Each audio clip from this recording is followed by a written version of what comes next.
Maulang panahon ang bumungad ngayong araw sa ilang lugar. Kung ano ang dahilan niyan, lalo't wala namang binabantay ang low pressure area, alamin natin kay Pag-asa Weather Specialist Lori de la Cruz. Magandang araw sa ating mga kababayan. Narito ang latest mula sa Pag-asa. Maulap na papagurin na may mga kalat-kalat na pagulan at pagkidlat-pagkulog ang inaasahan sa Quezon, Rizal, Laguna, Camarines Norte, maging dito na rin ho sa Metro Manila dahil sa epekto ng shear line.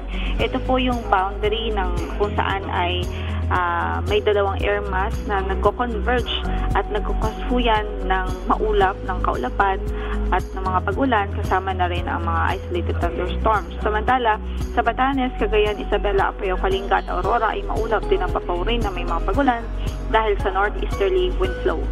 Sa natitirang bahagi ng ating bansa ay maaliwalas ang papawiring inaasahan, maliban na lamang sa mga localized to isolated na mga thunderstorms, lalong-lalo sa hapon at gabi.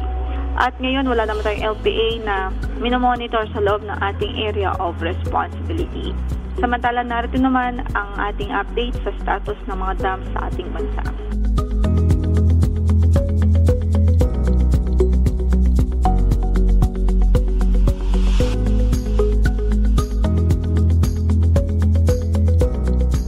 Muli, magandang araw.